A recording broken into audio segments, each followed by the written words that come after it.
പറയണം മോനെ. ഏതായാലും ഇനിയിപ്പോൾ നമ്മൾ പേടിച്ചത് നമ്മളെ കുഞ്ഞവിടെ നിന്ന് ഇറങ്ങി.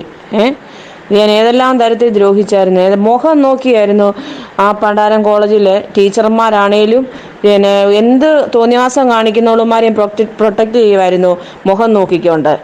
ഈ ലാസ്റ്റ് ഇയർ വന്നപ്പോഴത്തേന് എൻ്റെ കുഞ്ഞ് എന്തുമാത്രം മാനസിക വിഷമതകൾ അനുഭവിച്ച് കിടന്നു.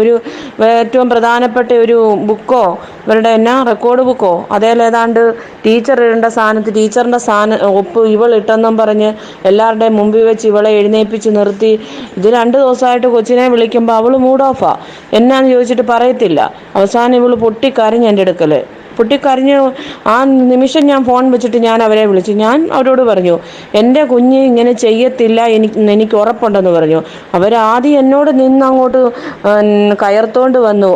ഞാൻ കുറച്ച് പിള്ളേരോട് തിരക്കി. അപ്പോൾ അവരൊക്കെ പറഞ്ഞു അങ്ങനെ ചെയ്യത്തില്ലെന്ന് പറയും. പക്ഷെങ്കിൽ ഇതാര് ചെയ്തു അതാ അവർക്ക് അറിയേണ്ടത്. ഞാൻ പറഞ്ഞു, ആര് ചെയ്താലും എൻ്റെ കുഞ്ഞ് അങ്ങനെ ചെയ്യത്തില്ലെന്ന് എനിക്ക് ഉറപ്പുണ്ടെന്ന് പറഞ്ഞു.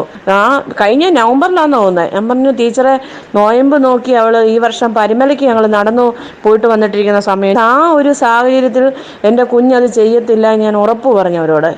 ആ ഉറപ്പിൻ്റെ ഒറ്റ കാര്യത്തിലാണ് നമ്മളും പ്രതികരിച്ചുകൊണ്ട് അല്ലേലുണ്ടല്ലോ ആ ഒറ്റ നാമത്തിൽ. അവസാനം അവൾ എന്നോട് ഇവൾ ഒപ്പിട്ട് കൊടുക്കത്തില്ല. ഇവൾ ഒപ്പിട്ട് കൊടുത്താലേ എന്തോ എക്സാം എഴുതാൻ പറ്റത്തുള്ളൂ. പിന്നെ എക്സാം ഹോളിൽ ഇതിൻ്റെ ഇത് കാണിക്കുമോ അങ്ങനെ എന്തോ സംഭവം ഉണ്ടായിരുന്നു. ലാസ്റ്റ് ഇയറിലെ സംഭവമാണ്. പുറത്തോണം നവംബറിലാണ് സംഭവം. പിന്നെ പരീക്ഷയ്ക്ക് എന്നാ നാളുണ്ടെന്ന് ഞാൻ ചെയ്ത് കൊടുക്കുകയല്ലെന്ന് പറഞ്ഞു. ഞാൻ പറഞ്ഞു, എൻ്റെ ഇങ്ങനെ പറഞ്ഞു, എൻ്റെ കുഞ്ഞിന് ശ്വാസം മുട്ടലാന്ന് പറഞ്ഞു.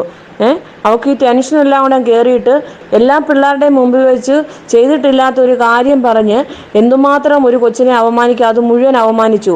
ആ കൊച്ച് ചെയ്തോ ഇല്ലയോ എന്നുള്ളത് ആരും അറിയുന്നില്ലെന്ന് പറഞ്ഞു. അപ്പോൾ ആ കുട്ടിക്ക് ഉണ്ടാകുന്ന വിഷമതകൾ എന്തുമാത്രം. എൻ്റെ കുഞ്ഞിന് ഞാൻ വിളിച്ചിരിക്കുകയെന്ന് പറഞ്ഞു.